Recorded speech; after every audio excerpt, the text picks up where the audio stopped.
અને આજે ધોરણ 10 નું પરિણામ વડોદરામાં ધોરણ 10 નું 83.86% જેટલું પરિણામ જાહેર થયું. ગત વર્ષની સરખામણીએ આ વર્ષે 2% જેટલું વધુ પરિણામ આવ્યું છે.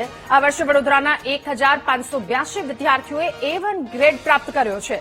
સારા પરિણામથી વિદ્યાર્થીઓ અને સંચાલકોમાં ઉત્સાહનો માહોલ છે અને સારા પરિણામ માટે વિદ્યાર્થીઓએ માતા પિતા અને શિક્ષકોને શ્રેય પણ આપ્યો.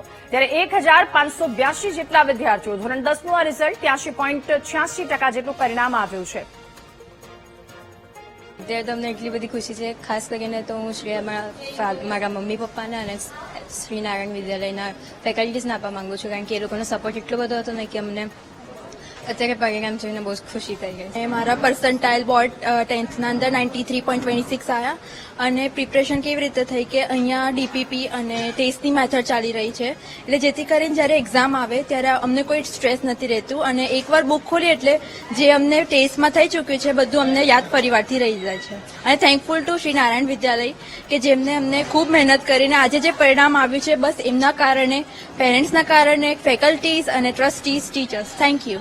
પરિણામની તૈયારી તો અમારા સ્કૂલમાં પહેલાં ડીપીપી લેવા અને ટેસ્ટ ચાલતા હતા, એટલે અમને કોઈ ડર હતો નહીં. એમાં પ્રી બોર્ડ લેવાલી એટલે જે બોર્ડમાં ડર હોવો જોઈએ ડર અમને સહેજે હતો નહીં. અને 26 એક્ઝામ હતી અમારી બોર્ડની અને 23 સુધી અમારી સ્કૂલમાં ટેસ્ટ ચાલતા હતા, એટલે અમને ફૂલ કોન્ફિડન્સ હતો કે અમારા રિઝલ્ટ સારું જ આવશે. ફિક્સ ટાઈમ ટેબલથી મેં બધું કરતી હતી અને આનામાં મારા પેરેન્ટ્સ અને મારા ટીચર્સ મેં બહુ સપોર્ટ કર્યો છે મને કે મેં આટલી મહેનત કરીને આટલા સારા પરિણામ લાવી શકું.